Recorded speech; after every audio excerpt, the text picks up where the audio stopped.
Hey everyone, thank you for joining us for our Beef Brunch News Update on Tuesday, September 30th. I know we're probably going to hear a little bit about people in the hayfields, plus getting ready for planting if people are not already planting. And it's kind of, I feel like a mixed bag of things going on throughout the state. But Tripp's on the road, so we're going to go ahead and let him kick us off. Yeah, thank you very much, Dr. Edwards. Like she alluded to, I am on the road traveling eastbound with the hammer down. We are in the wilds of eastern Washita Parish, headed to the Madison Parish office over there in Tallulah to speak to some 4-H kids about the equine program and helping them get ready for the upcoming show season that starts next spring. That's one of the kind of fun and unique things about being an A&R agent is we get the opportunity to wear a lot of hats and interact with people that are at a lot of different levels. So we spend most of my time working with producers that spend their time out in the field, but sometimes it's really neat to get to give back to the youth of our region and kind of put the next generation on the right note heading forward in their career. So looking forward to the time we're going to spend with them this evening. So one thing I imagine Lee will speak about just a little bit is we got a little bit of moisture up our way last week, and it was very much so needed. I would say that we are still pretty doggone dry in the Northeast region, but we did get a little bit of a break. We were heading into some fairly droughty conditions, so some of that was tempered just a little bit by the rainfall we received. And guys, it was almost overnight that you went outside and saw a little bit of green up. We're in early fall, late summer forage conditions. Sure as the day is long, but did get a little bit of a green up with a little bit of moisture that we see. People are wrapping up their last round of hay right now. Most of our producers have already got that last round finished. There's still a few of them that are waiting to get in the field. Guys trying to finish up with their row crop harvest primarily. That are waiting to jump into fields and go ahead and get that last round knocked out. From what I've seen, quality has been a little bit better than I was anticipating for this last round of hay. And thankfully, we were able to put up some decent hay coming into this final push because our start to hay season was pretty poor from a quality standpoint. So glad to see a little bit of good hay getting put up for our producers as they close out their hay season. As Dr. Edwards alluded to, ryegrass planting has begun across the state, and that includes here in northeast Louisiana too. Good bit of ground has been scratched up and seeded, and more to come. So we'll be monitoring that very closely as the next few weeks roll on. Calving is underway in the northeast region, I suspect across the state as well. We've had our first rounds of early fall calves hitting the ground. Guys, one thing I want to make note of, and Dr. Edwards will speak about this a little bit more, is the advancing threat of the New World screwworm, the threat they pose to our newborn calves. So it's still plenty warm. There's still plenty of fly activity. That means if the screwworm is here, you could be seeing some issues with the flies on the calves and belly. Please be keeping the approaches. Hopefully it doesn't come here. That's what we are praying, is that it never comes here. But if it does, early intervention will be key. That way you can not suffer any death loss. So be very diligent about keeping an eye on your calves as they're hitting the ground. Guys, there's a little bit more meat left on the bone, but I'm going to go ahead and pass it back to Dr. Edwards. Thank you, Tripp.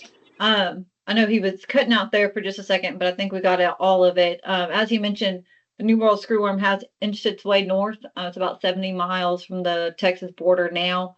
We do have, and I have been linking Dr. Navarre's webinar where she touched on that and the Asian Longhorn tick, as well as her fact sheet that she has there.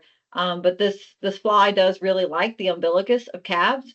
So as you go through your calving season, those of you that are fall calving and then looking forward even into the spring, make sure you do dip those navels, treat those. We always recommend cutting calves, castrating those bull calves as early as you can if you plan on steering them. So go ahead and do that as soon as you can so they can get healed up.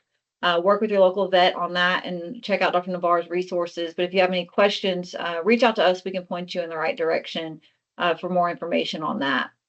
With that, Brittany, we'll turn it over to you. Thanks, Ashley, and thanks, Tripp, for our update from the Northeast region. It's always good to hear what y'all have going on over there. I'll say too, in our area, in this central part of the state here, we've been pretty dry as well. Now last week, depending on where you were, you saw, some different things when it came to rain. I know last Tuesday, I believe, I was down in lower St. Landry Parish, and it just came a storming, got back up to Opelousas, and it was dry and sunny, and they didn't see a drop of rain. And kind of that same thing went on through Wednesday, and in my area, we saw, significantly, or what I thought was significantly more rain, but then I checked that rain gauge and it was only about an inch. I had the opportunity on Thursday to visit with some producers out in Opelousas Parish, and they even saw less rain than that there. So we definitely are seeing some dry conditions across the state. And I did notice over the weekend, just kind of with the, a little bit of moisture that we got and cooler temperatures. I say cooler, right? It didn't feel that much cooler, but there definitely was a north wind that I was feeling when I was outside this weekend. And I did notice, some different pastures and whatnot that I'll pass on my way to work in the morning. I could tell that they were preparing their ground to go ahead and get their ryegrass planted. So I don't know that anyone has planted just yet here, but I definitely think it's getting close. And even just looking at the forecast coming up, we're still going to be getting pretty warm during the day, but it's, looking like our lows are hopefully going to be in the 60s, and maybe that'll stay past, 7:30 in the morning here soon. A couple other things. I know, of course, it has been nice weather. A lot of people have been out in the hay fields. I've also got some people that, if it's just pastures, just kind of just getting those trimmed down. Lot of weed growth that we're seeing out there. A lot of seed heads popping up that at this point in that maturity, the best thing you can do is really just cut those down, and get your grass to where you can kind of get that last bit of growth here for the next couple of months before we transition to the cooler months. And as I said earlier, I did get the chance to visit with several producers in Opelousas Parish. I believe I had 5 hay samples that I took last week between some dry hay and some baleage samples. Never too late to do that. Got a lot of people that have been taking advantage of that, testing their hay, of course, as we're coming up and preparing, to get all that ready for winter, and seeing what the quality is going to be like for them to be able to get through that winter and make plans for that. Also hearing of some producers that have already had fall calving started and got some calves on the ground. And I've also just had several people. I know everybody says, Lee, I've had multiple people, Lee, tell me that you're a big, of course, our proponent, I guess, of fall calving, and people definitely, if you were wondering, people always are listening to you on here. So got that started going on, and it's good to see some calves hitting the ground. And we do, and Ashley, I apologize, I don't know if I have sent this to you yet, but we also in the fall here in my area, myself and Laney Richard put on a breeding soundness exam down at Dominique's Stockyard in Opelousas. Should have, if I don't have the flyer to you yet, I will get it to you, Ashley. But we are going to have that on October 23rd down in Opelousas. So it's, a great time to start thinking about what you're going to do for when you start breeding, in the coming months there. So it's always a good time to get your bulls tested.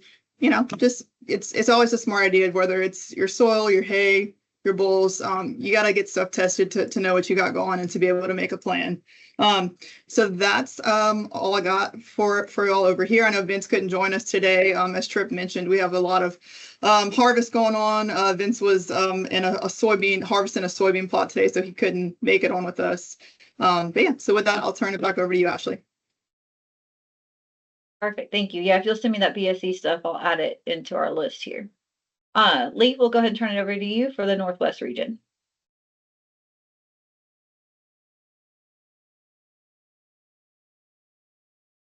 I think we froze. It's a great side profile of you, Lee.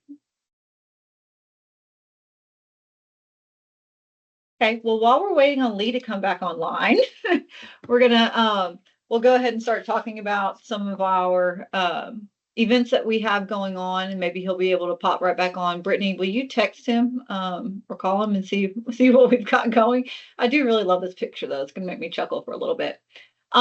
We've had some fantastic field days. I know last time we were on, we talked about the Deanly field day, and how well that went. The following week, when our last news update was released, we had the one down in Lafourche, and then also trips in the Northeast region with Dr. Neto. The two of them co-hosted that. And so just thank you to everybody that supports those events, everybody that comes out to those events. We greatly appreciate it. We love hosting those. We love seeing y'all in person. We do have another one coming up here in October. That's going to be, this Wednesday, tomorrow, after this comes out. I'm losing track of my dates, but October 1st, if you're down in the Franklinton area, come visit us over at the Southeast Research Station. We're going to kick off about 8:30 there and go until about 2:30 with different talks on beef, dairy, and forages. Again, that's October 1st, kicking off at 8:30 at the Southeast Research Station. Speaking of breeding soundness exam days, Camille has hers coming up on Friday, October 3rd. And so I think that the RSVPs for those are closed, but you can give her a call if you have any questions on that. Brittany, your BQA, are you still open for some of your BQA? I did. I called, if they would let me know, I guess maybe by maybe noon tomorrow at the latest. I think I'm going to have about 12 people or so for that. I kind of called everybody to confirm this morning. Okay. But yeah, just give me a call if anybody is looking to get in. We have that in Opelousas on Wednesday, and we'll see if we can fit a few more if anybody's needing that. Perfect. Thank you, ma'am. Mm-hmm. Oh, I think we got him got Lee back. He lost some internet there. All right, hold on, Lee. Yes. Give me just a second. Let me finish the events, and then we'll turn it back over to you. So we'll add Brittany and Laney's breeding soundness exam day coming up on the 23rd of October. There's also a field day over at the Idlewild Research Station on November 1st. I need to add that information. And I believe Bobby Bingham also has one over in Livingston Parish on November 1st as well. And then our pregnancy determination clinics are full. But again, if you're interested in those, please reach out, let us know so you can get on that wait list. Same thing for our AI school coming up here in October. So October is a busy month, but it's a lot of fun, and we hope to see you at some of those events. Lee, glad you're back with us. We had a great side profile view of you earlier when it froze. But if you want to go ahead and do your Northwest update in the market. Okay, I'm sorry about that, folks. The internet service where I'm at is unreliable, to say the least. Anyway, as far as the weather goes and everything, I don't know exactly what point we had the problem there, but I will say that the farther west you go in our region, the less rainfall they received. Portions of our region received upwards of 5 to 6. Even I've heard one report of 7 inches of rain in the far northeastern corners. I was visiting with Josh Sally, the county agent there in DeSoto and Red River, and he said that they barely got a trace. And it's very, very dry down DeSoto Sabine Way as far as right now. So looking forward to rain, but unfortunately, as far as we look, we're not seeing any chances. Kind of a typical fall weather pattern for us, but not stopping a lot of folks like Brittany was talking about. Brittany's talked about last cutting of hay. Of course, that's getting accomplishment right now. A lot of people, if they've got a little moisture in the ground, are planting ryegrass or winter pastures and so on and so forth. Brittany was correct. I'm a big fan of that fall calving system, folks. I'm kind of fanatic about it a little bit. I'll get on the topic. I won't shut up, so I'm not going to go there. But if you want to talk about calving systems and really bored, I can sure put you to sleep with my reasons on why that's a superior way to calve in our corner of the state. Anyway, fall gets to be a busy time of the year for us all, folks. We know that. It's not only busy within the LSU AgCenter, but it's busy everywhere. So many people put off events till the fall whenever schedules are a little more normal, whenever the weather drops down from heat stroke down to just a little warm. But anyway, we have a lot of events going on, a lot of livestock shows in Northwest Louisiana that us extension agents are involved in. Of course, the biggest being State Fair is creeping up on us, and it seems like it'll be here before you know it.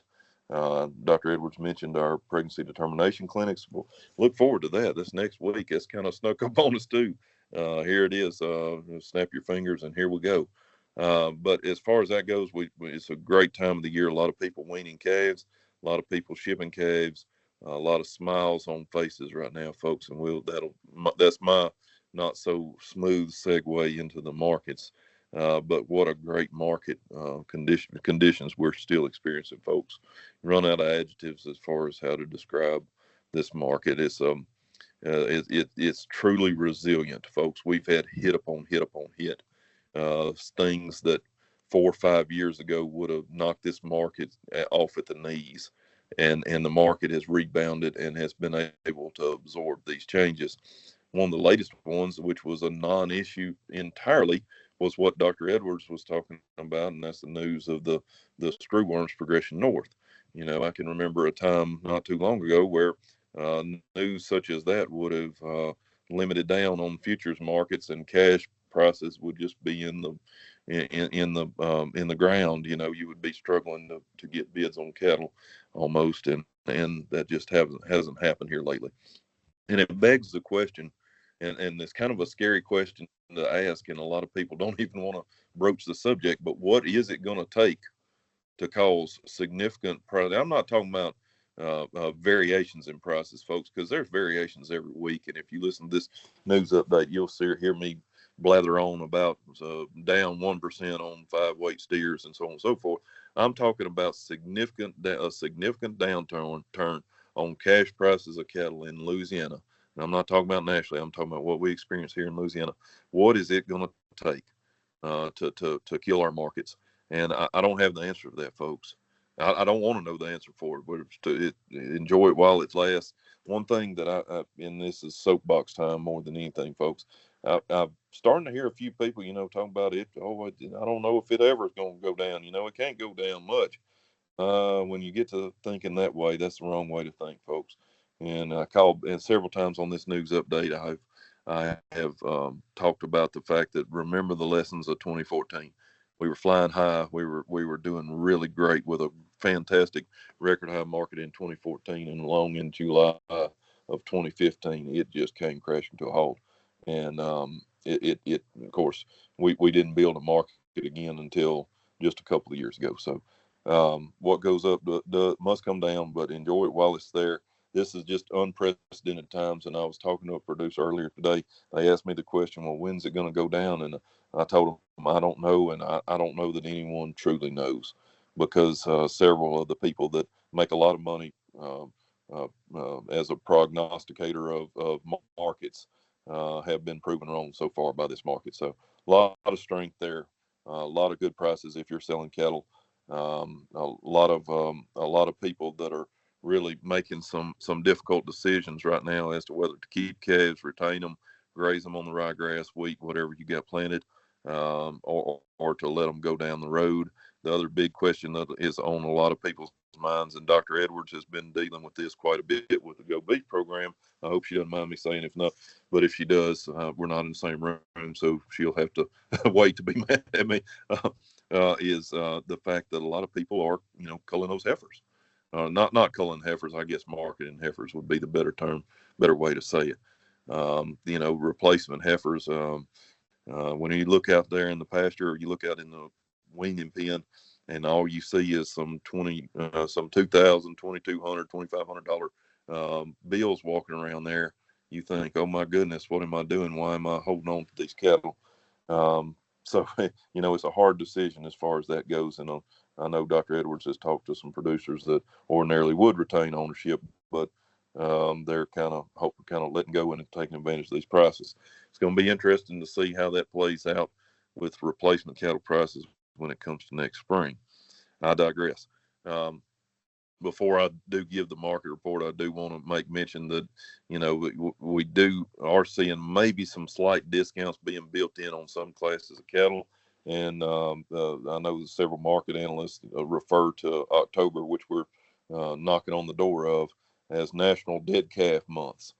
National Dead Calf Month. And what that alludes to is, of course, if you've been in the cattle business long, especially if you've weaned or handled some of these high risk lightweight calves, our freshly weaned calves, especially those that don't have any shots or anything behind them, that these huge temperature variations, these dusty pins, these nighttime lows down into the 50s and 60s and highs in the 80s and 90s, these big changes in temp can really bring on those respiratory illnesses. And boy, that's when you can really incur some death losses this time of year. And so if you are weaning calves, if you are buying calves, handling those calves, they're costing a pile of money, folks. Get your program right on how you're going to wean them, what kind of health program you got. Get your program right, how you're going to doctor them when inevitably they come up sick. But now, with that, I'll give you the market report, and then I'll shut up. Y'all heard enough out of me for one day. This is the market as far as September the 15th to September the 29th. These are self-reported prices. These are averages of self-reported prices in the state. On 500, 600 pound steers, the average of the prices was $3.06 per pound to $4.16 per pound.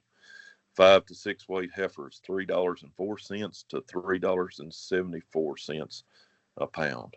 Cull cows, $1.33 to $1.69 per pound. Cull bulls, $1.61 to $1.98.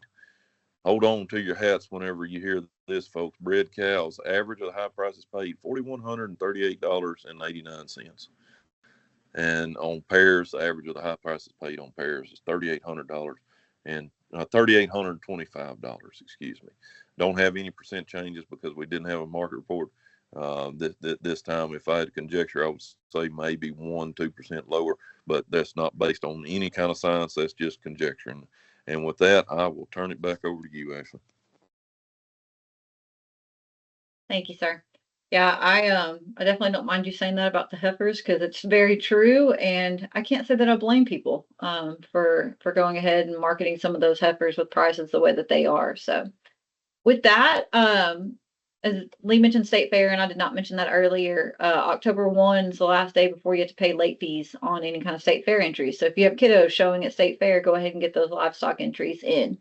And I think that's it. So we'll have all of those events that we have listed in the video description. As always, if you have any questions, please feel free to reach out to us, and we'll be back with y'all in a couple of weeks.